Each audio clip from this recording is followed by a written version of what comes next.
G'day and what's up everybody, welcome to another one of my Minecraft shader videos. Today I'll be going through a changelog of all the changes that I've made to Sonic Ether's 01 shader, which we're now calling SEUS Complete. Mainly just to show you all exactly the main changes that we've been making to this shader. This version here is actually his latest, which is his 10.2 preview. Still not the best in my opinion.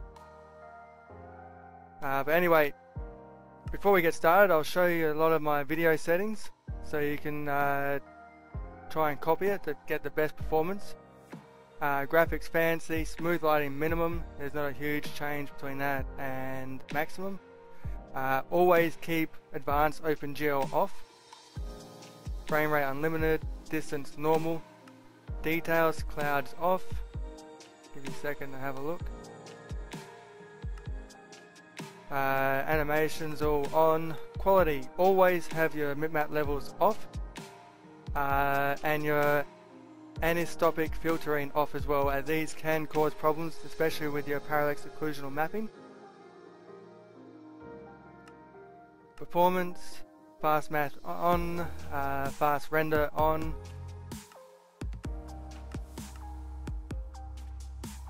Alright.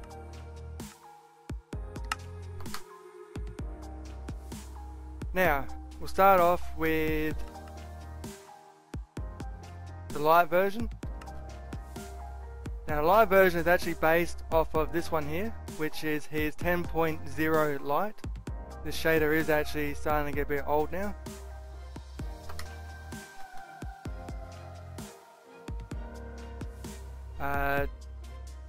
As you can see, the water, shadows, the nighttime, torches,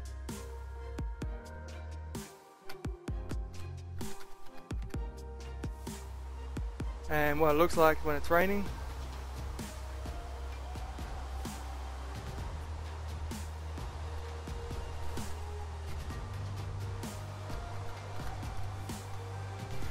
Alright, so we'll get over to our version of the LITE shader.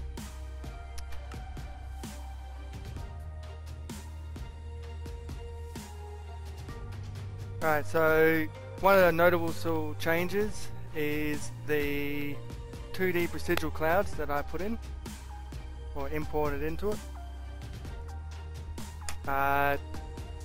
Also I've added in the atmospheric fog, which you can see off in the distance. Adds a bit of a whitish haze, try to give the appearance of distance. Also added in the rain fog, and also you can see the actual rain particles falling down now.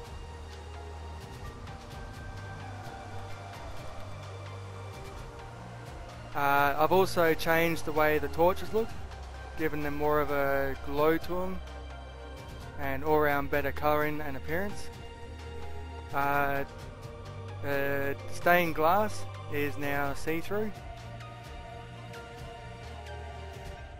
I've also added in the displacement mapping for the water to make it look like it's gone all wavy. Also added in new wavy elements like waving lily pads and waving vines.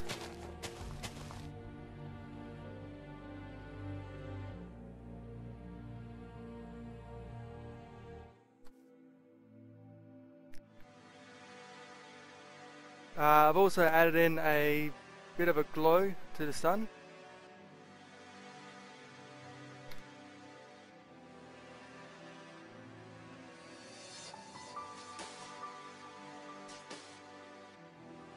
And just a few other little minor changes here and there. And all this I was able to put in with only losing about a maximum of about 5 frames per second. compared to the old one. Now we'll move on to our latest version, which I've changed the color tone mapping, make it a more vibrant colors. This option is also in the original LITE version, just needs to be enabled. But you can see the green from the grass has been reflected up under here. Now this global illumination version is pretty rough. I've had to tone it right down to get the most performance out of it. As you can see, there's jaggedy lines all over the place. Forgot to mention one other thing, in both versions I've also added in the dynamic handheld light from torches, which was not in the original 10.0.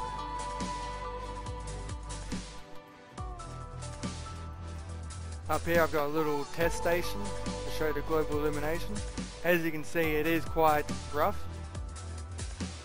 A lot of jaggedy lines and that. I will be making a new LITE version pretty soon, which I'll be calling SEUS Complete LITE GI Plus, which will have the better quality global illumination, as well as the Godrays, hopefully. That's proven to be quite difficult to get in.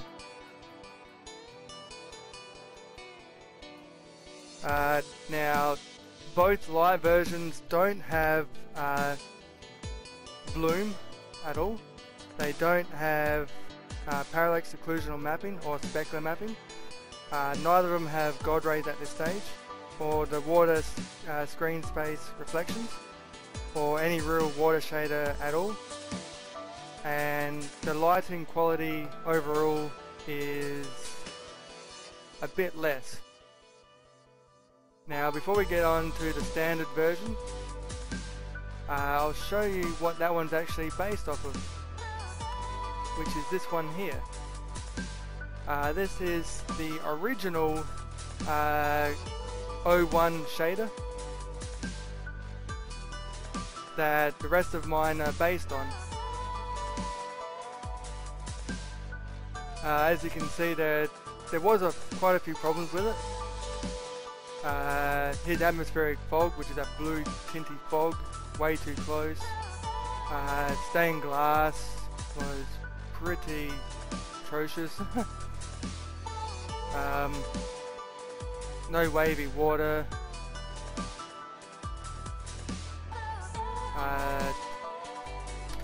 Night times had to have a lot of work done on it.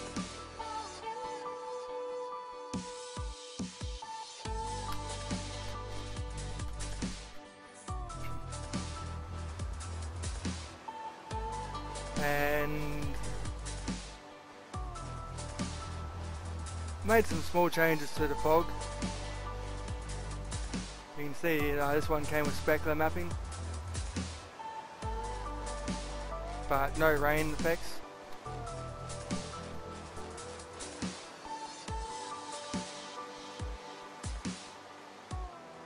And it did come with 2D clouds, but they were broken. Oh, not 2D, sorry, the 3D clouds. But anyway, we'll get over to the standard version. Now, the standard version, I've increased the tone map, so it's got better color saturation and contrast. I also imported the 2D clouds and made changes to them to try and make them look better.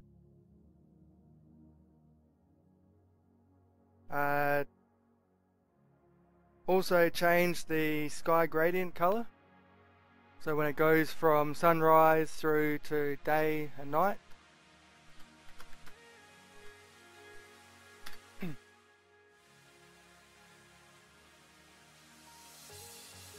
You get a much nicer looking colors for the sunrise and sunset.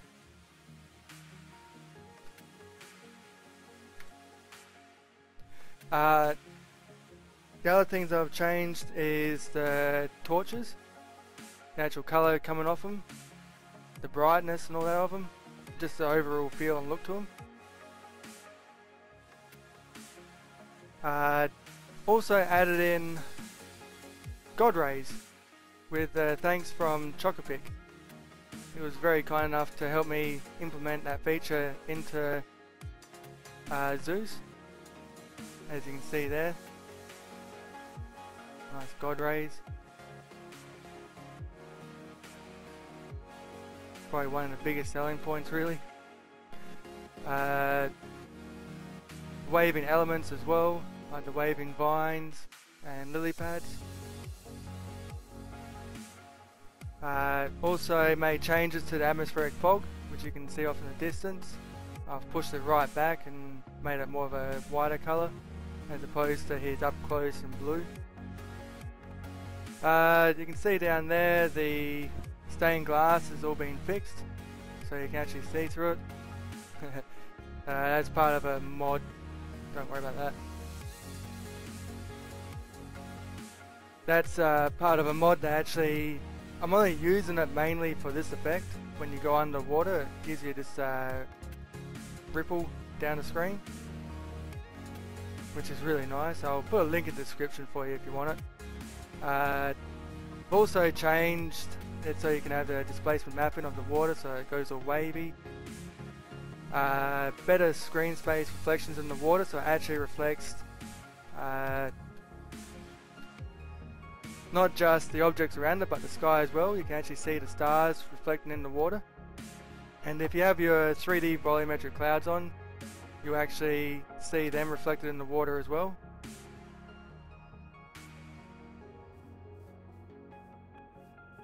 What else? Change the fog a bit, and you can actually see the rain falling down now.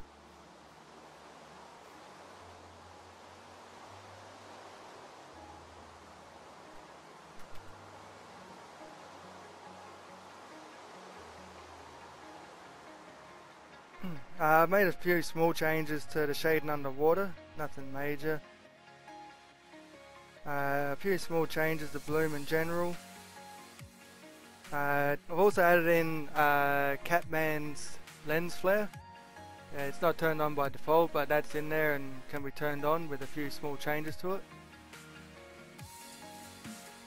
it. Also brought in dynamic handheld light, which was not originally in the shader. Yeah, this version does not have volumetric clouds, POM or specular mapping turned on, and does not include the parallax water shader to it either. Alright, so moving on to the next one now, which is our latest one, which includes global illumination. Now I've turned down the quality of global illumination to try and push the frame rate up a bit. As you can see, the quality is down a bit. It's not as bad as the LITE version, but still not as smooth as what it could be. As you can see, the colour's being reflected onto the white wall there. You got blue, red. You can see some of the artifact in here from turning the quality down, but you do save at least a minimum of 5 frames per second.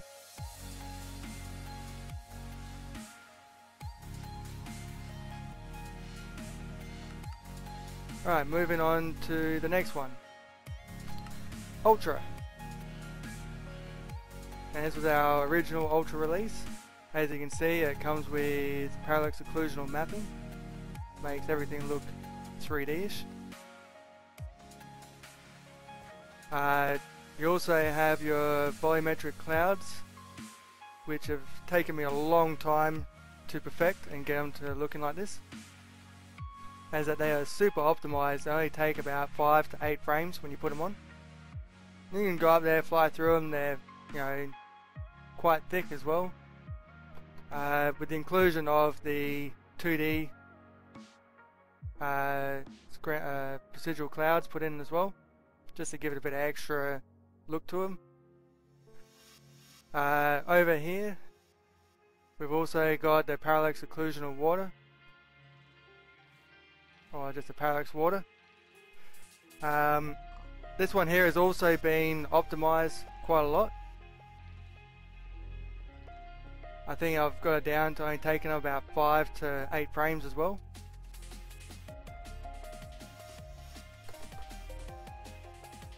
And when it rains, you also have your specular mapping, which makes everything look all wet in this one as well.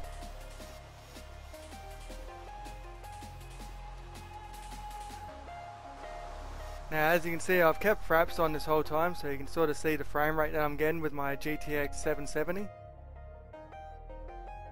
These are quite intensive, these shaders.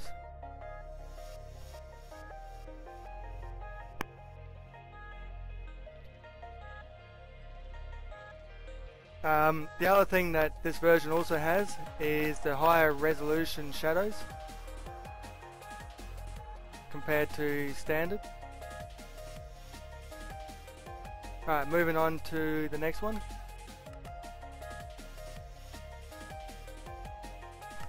Now this one has the best quality global illumination. As you can see, there's no artifacting or anything. Nice and smooth.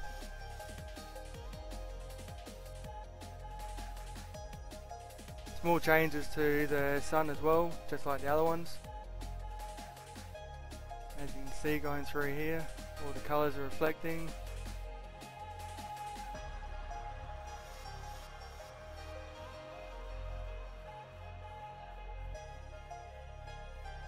And made one little change to the parallax water as well. I've basically slowed down the animation and brought down the actual wave height as well.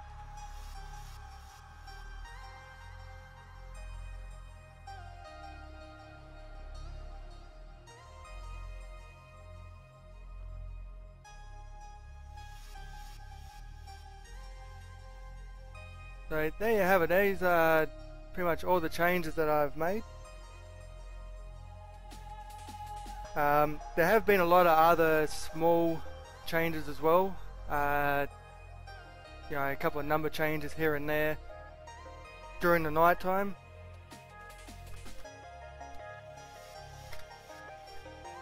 See how everything's got that sort of bluish grey look to it? That was not originally there in this version. It's a feature called Do Nightlight. I had to bring that over. Same with you know, your torches, the dynamic handheld light. As you can see it there.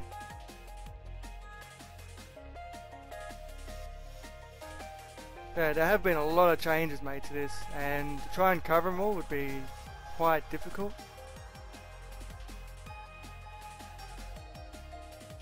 But those are most of the major changes that I've made. Now there will be a full written changelog, which I'll be putting up in the shared folder very soon. And yeah, so hopefully this answers some of your questions about what has been changed.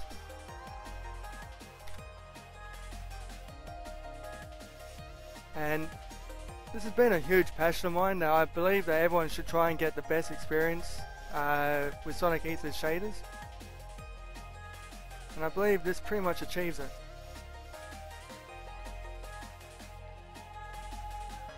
There have been a few other, you know, small bug fixes here and there, mainly with you know, your mobs underground. When there's no lighting in his latest shaders, that the entire screen goes black. That doesn't happen in this one. And there also is an extreme version in our latest ones, which Joey made up. To my knowledge, he's increased the shadow resolution to something insane.